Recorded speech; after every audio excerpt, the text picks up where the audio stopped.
Well, are Donald Trump and Elon Musk at odds with each other? The mainstream media keeps trying to paint that picture of the two pitted against each other. But what's the truth? What is really going on? I've got a lot to share with you in today's broadcast. But as a quick reminder, please make sure you're subscribed to the channel. As you know, YouTube loves to, unsubscribe people. So please double check that. And also make sure you have the all button checked for notifications and like this video. But let's dive in to the nitty gritty here on dailymail.com. Inside Elon's downfall as Trump's right hand and the meeting that caused the president to blow a fuse. Now, this article is very recent. You could see April 6th. That is today. But it goes on to state this. Trump is still a big fan of Musk, sources say, but it appears that the two are destined to part despite SpaceX's boss's whopping $288 million campaign donation. Now, Trump recognized potential difficulties early on, according to the Wall Street Journal, which, by the way, is not one of my favorite sources, but here's what it says. He asked his chief of staff, Susie Wiles, to have weekly meetings with the billionaire first buddy after receiving reports of friction among his top staff.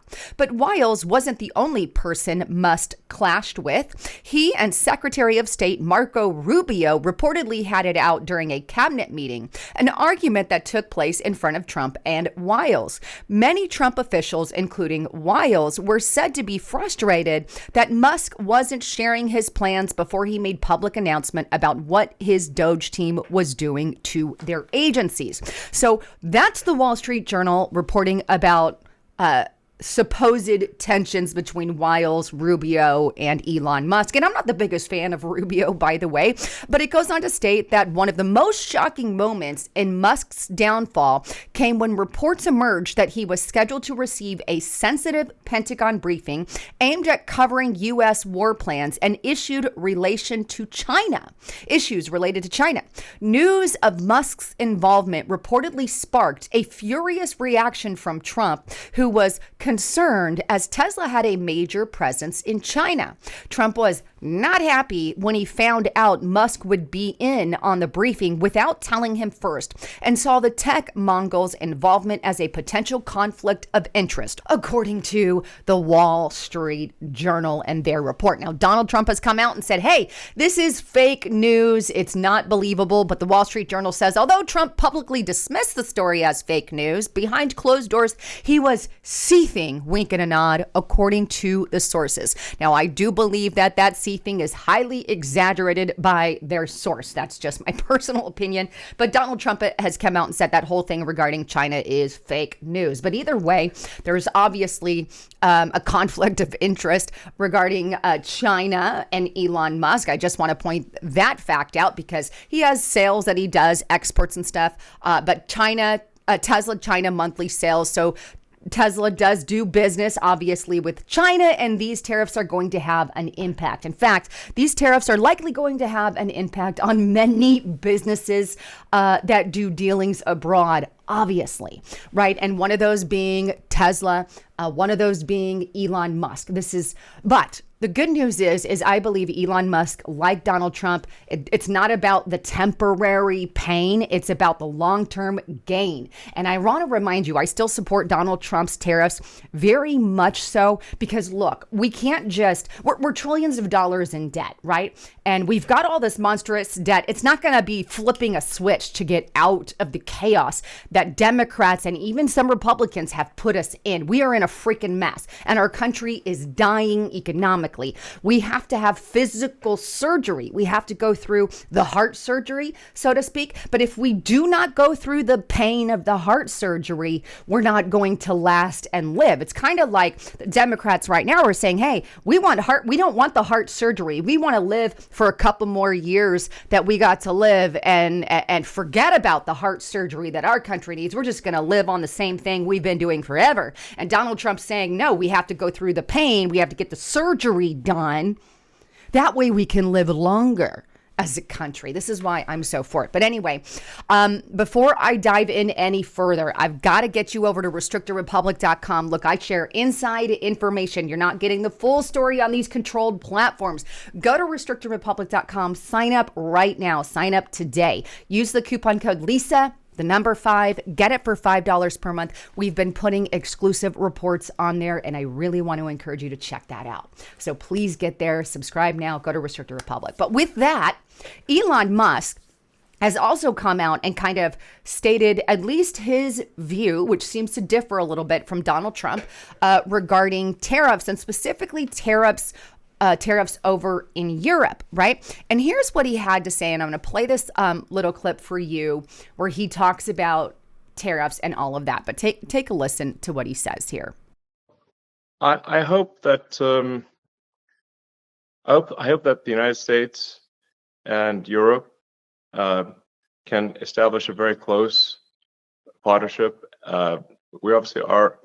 There's an alliance already, but I'm hopeful that there can be a very close relationship with America and Europe. And I'm hopeful, for example, with the tariffs, that at the end of the day, I hope it is agreed that both Europe and the United States should move, ideally, in my view, to a zero tariff situation, effectively creating a free trade zone between Europe and North America. That would be that's what I hope occurs. So that's kind of his opinion on this. I would love the idea, but I don't think it's logically. I just don't think we're going to get there. At least, I don't know. Who knows? Maybe things can happen.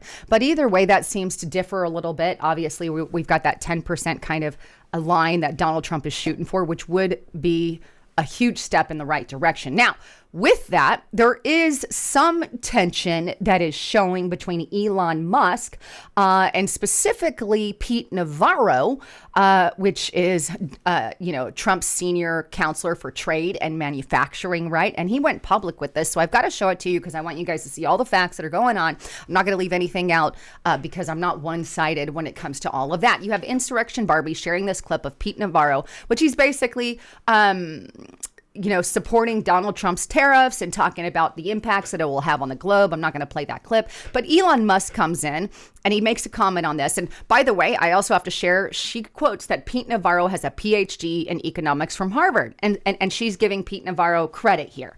Well, Elon Musk comes and he chimes in on Insurrection Barbie. A PhD in economy from Harvard is a bad thing, not a good thing. Results in the ego brains one problem.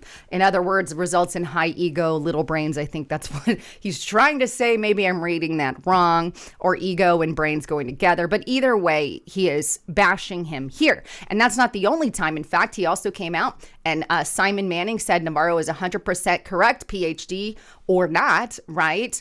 He has been obsessed with trade for quite a while. And Elon Musk responds and he says he ain't built SHIT. So there's some tension obviously there that I, think you guys should be aware of. Now, Pete Navarro has responded, and this just came out a little bit ago.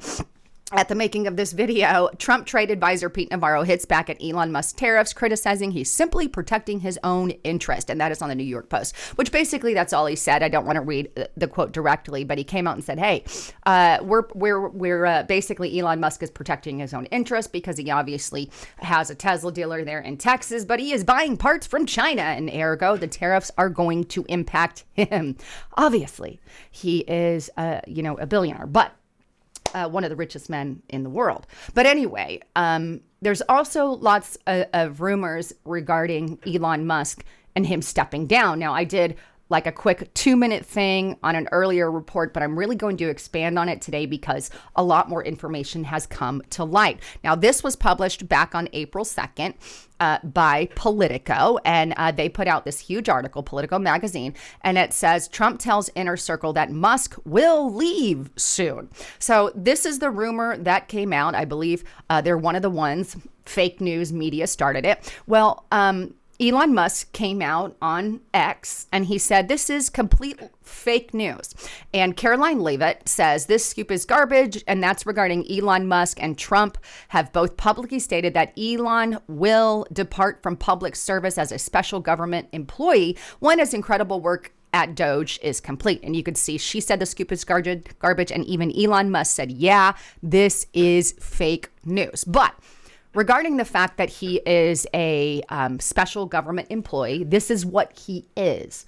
So I want to get into the details of what that means regarding how long he is or is not allowed to serve in office. And I got this article. Not my favorite news source here, but NPR Politics.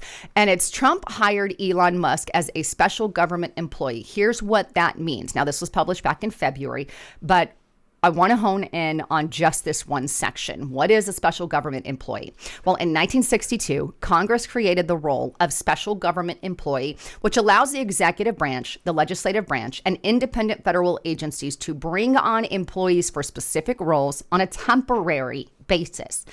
Typically, special government employees are hired as experts or consultants or serve as members of Federal Advisory Committee, of which there are roughly 1,000 across the U.S. government. SGEs are limited to working for the government for no more than 130 days out of a 365-day period, though they can work for multiple years, and they can either be paid or unpaid. NPR has reported, sorry about that Musk is not being paid for his work with Doge. And I think that's a powerful point in and of itself. Elon Musk is not taking money. He is doing this for free. And meanwhile, we have the radical left out there making all these claims. Oh, he's for his own benefit and the whole 9 yards. Well, if that is legit, and that's what NPR is reporting, he's not being paid. Okay? So there you go. And this man is one of the richest men in the world. So he is really and truly doing the work that he's doing for this country because he believes that our country needs saving, as do I, right? But either way, he's only allowed to work for 130 days out of 365 days total. That is currently what is going on. Now, regarding that, that means he's limited, right? And the 130 days actually is up in May. So about a month from now, his time is up. Now, I do believe there is a way that Donald Trump can extend it. There's a lot more details on that, but there is a way. Now, whether or not that's going to happen, I don't know, because you have to remember Elon Musk is doing this for free, according to NPR. But let me show you this Hill article because JD Vance has come and made a statement on it as well. And this just came out early April, but Musk will remain a friend and an advisor to Trump after leaving Doge, according to JD Vance. Now, Vice President said Thursday that Musk will remain friend and an advisor to the White House after he departs from his role as a special government employee. Musk is leading the efforts of Doge to shrink the government, right? But his special employee status will expire at the end of May. But here is what JD Vance said specifically, and I'm quoting him here. Of course, he is going to continue being an advisor. And by the way, the work of Doge is not even close to done. The work of Elon is not even close to done, Vance told Fox and Friends co-host Lawrence Johnson in an interview, right? Doge has got a lot of work to do. And yeah, that work is going to continue after Elon leaves, Vance continued. But fundamentally, Elon is going to remain a friend and advisor of both me and the president, and he's done a lot of good things. People don't realize how vast and uncontrolled the bureaucracy was. We started to chip away at it, but there's a lot of work to do. It's not going to happen all in 6 months. It's going to take a long and committed effort. So, there's obviously a time where his work has to come to an end, and unfortunately, it's very soon. Now, this also came out on the Hill. Trump says he expects Musk to eventually return to running his companies. So obviously, we all know that Elon Musk still has a job to do. He's running companies. And in the meantime, he's set aside some time to help our government and help us survive, because we need survival. But either way, kind of wanted to throw all the facts out to you. Obviously, there is a timestamp of when he has to leave. I don't think, regarding all the tensions that I read between him and Wiles and Marco Rubio and the China thing, between him and the president, here's the deal.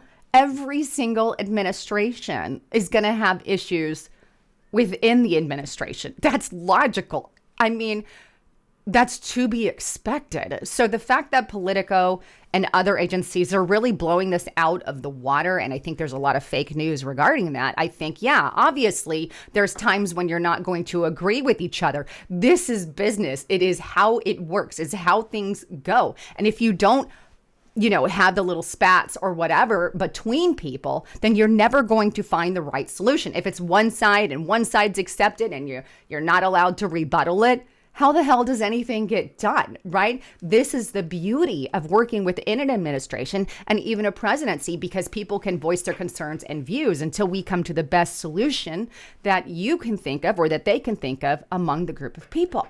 So that's that. And I don't see any red flags as a result of that. That's my 2 cents. Sure, I'm sure things have happened like everything else in the world. You have a best friend, you have a coworker, you work for a living, then you know what I'm talking about. And it's no different from the presidency, especially when they're making high decisions like that. So that's just my 2 cents. And there is a timestamp on when Elon Musk is done, according to his special government status there. However, I really hope that if there is that possibility for extension, that it gets extension. I would love for all of it to keep going, because we really do need saving. And if not, maybe they'll appoint someone else, but they can change the name. They could do a lot of things to extend that. But anyhow, I love you guys. I can't wait to hear your comments and concerns, and I hope to see you at Restrictor Republic. I'm Lisa Haven, signing out.